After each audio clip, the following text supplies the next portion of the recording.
ఇంకా ఆలోచిస్తావేంటి? పోన్లే పాపమని ఈ పెద్ద ఆవిడ దయతలిచి కేసు విడ్రా చేసుకున్నారు. ఆవిడ అడిగినట్టుగా లెటర్ రాసి సంతకం పెట్టు. వెళ్ళు. ప్రాణం పోయినా అలా రాయను, సంతకం పెట్టను.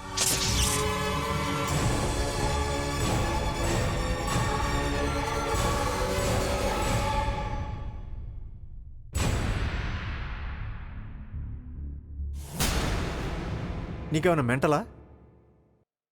చేసిన తప్పును సరిదిద్దుకోరా అంటే తలపొగరు మాటలు మాట్లాడతావేంటి? మామగారు చెప్పినట్టు రాసి ఇవ్వడానికి నీకు ప్రాబ్లం ఏంటి? అసలు ఎందుకు రాయు?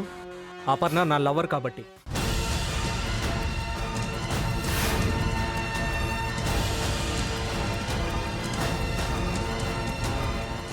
అపర్ణని ప్రేమిస్తున్నాను కాబట్టి.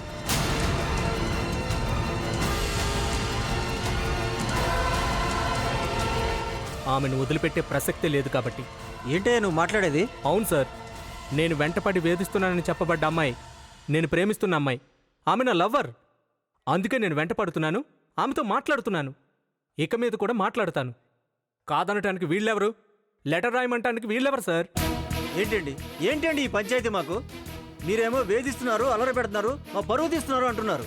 ఇతనేమో ఆమె నేను ప్రేమిస్తున్నాను, మేమిద్దరం లవ్ చేసుకుంటున్నాం అంటున్నాడు. మీ ఇద్దరు మాటలు ఎవరు మాట నమ్మాలి చెప్పండి. చూడండి ఎస్ఐ గారు, ఆ అమ్మాయి నా మనోడు ప్రేమించుకుంటున్నారు. వీళ్ళిద్దరికి త్వరలో పెళ్లి చేయబోతున్నాను. ఇదిగో ఈ అర్జున్ అంటే అమ్మాయికి అసహ్యం, ద్వేషం, కోపం. అలా అని మీరు చెప్పడం కాదు, ఇదే మాట అపర్ణను వచ్చి చెప్పమానండి, అప్పుడు నమ్ముతాను. ఆ అవసరం లేదు.